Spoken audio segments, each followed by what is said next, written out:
friends to her memorial. And we have such a wonderful privilege of the Baha'i community to have this wonderful reception for her and also a memorial. The Baha'is of Goleta have the honor of presenting the memorial as a gift to her friends and family. She was very special to our community. Cookie will be missed by the Baha'i communities, and we had wonderful times together. Lots of laughter, learning, prayers, workshops, Hosh Baha'i School, sharing. For those of you who are not familiar with Cookie's Baha'i faith, just a few sentences to get a glimpse. To be a Baha'i simply means to love all the world, to love humanity and try to serve it, to work for universal peace and universal brotherhood. Her good friend Ann Gabler, whom she knew from the 60s, and Roger Hand invited her to dine in my home. We usually on every Friday have a Baha'i informational meeting, except for the end of the month, had a dinner and a special potluck, which she attended. The first meeting, the crowd overwhelmed her. Alice Williams had a weekly gathering and dinner, and Cookie just loved it and left a lovely impression. She continued to attend gatherings, including my home. She felt close to my mom and dad when they spent the winters with us. One evening, it was just Cookie, Don, and I, and she had one question to ask. I answered it, and she said, I am satisfied. I want to be a Baha'i. Baha'i faith kept her active and spiritually alive. She loved my husband, Don, who was a big brother to her. She was on the Nine Oaks Baha'i School Committee at Arroyo Grande and loved serving with Earl and Queen Christensen. She was part of our family, attending special events and study classes. Sometimes, when she said at first, I'll go to the meeting, I received a call from her saying, she's going to cuddle up with a cat. And I said, no, you don't. I expect you here. We will be waiting for you. And at times we picked her up after she would say, oh, I had such a good time. I'm so glad you told me to come. Her life changed for the best. She found her perfect condo and called it her hobbit hole. She was placed in another position at UCSB and was grateful and happy and seemed to be tranquil. Cookie was truly a dear friend of mine. She was good-natured and an ultra-sensitive lady. She was so kind-hearted and a compassionate person to a degree where she felt pain for people who witnessed calamities from newspaper, TV, or personal friends and family. She was devastated by the passing of her sister Joanne, which took a long time for her to heal, and Denny's long illness, and always asked for prayers on their behalf. Cookie loved literature, a major she took in college. She would quote some passages from Shakespeare, adored Lord of the Rings, the Hobbit series. In fact, she identified with them and called her home the Hobbit Hole. She loved the character Yoda. Her acupuncturist, Cheryl Coda, said she looked like Yoda. She was honored to hear that and had a license plate made Miss Yoda.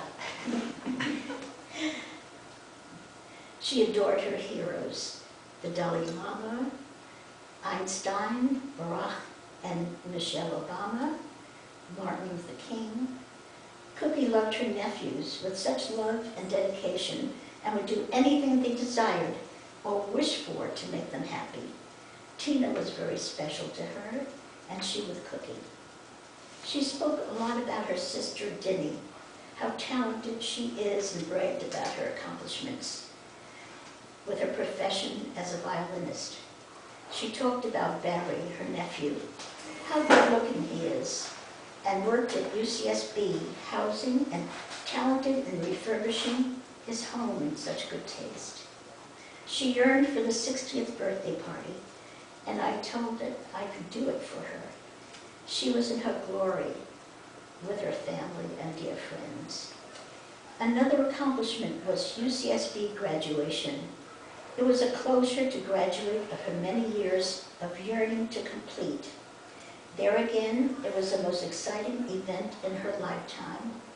It was a dream come true. UCSB accepted her credits towards a BA degree, and we had a wonderful party in this room.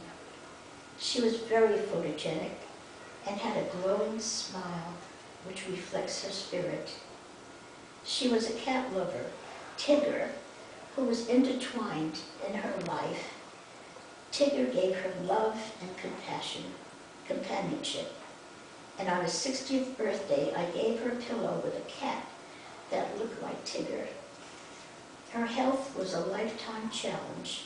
She was an incredible lady with a delicate life, upbeat, lovable, a remarkable attitude in spite of her difficult episodes. As her health was deteriorating, the friends were concerned that she needed physical help to sustain her. We were relieved that Tina placed her in a nursing home near her. Cookie was comfortable there and was doing well. We were so sad to hear her health was failing and finally passed on. The Baha'is will miss her very much, and she brought joy to our community and in our hearts. I say a special prayer for her every night, along one for my beloved Dawn. I'll say the prayer for departing for her.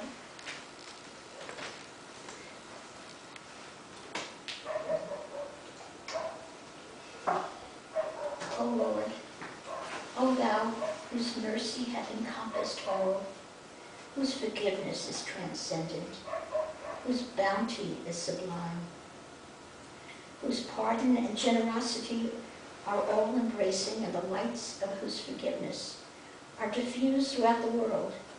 O Lord of glory, I entreat Thee, fervently and tearfully, to cast upon Thy handmaiden, who hath ascended unto Thee, the glances of the eye of Thy mercy. Robe her in the mantle of Thy grace, bright with the ornaments of the celestial paradise, and shelter her beneath the tree of Thy oneness. Illumine her face with the lights of Thy mercy and compassion. Bestow upon Thy heavenly handmaiden, O God, the holy fragrances born of the Spirit of Thy forgiveness. Cause her to dwell in the blissful abode. Heal her griefs with the balm of Thy reunion, and in accordance with Thy will, grant her admission to Thy holy paradise. Let the angels of Thy loving kindness descend successively upon her, and shelter beneath Thy blessed trees. Thou art verily Your forgiving, the most bountiful, the most generous.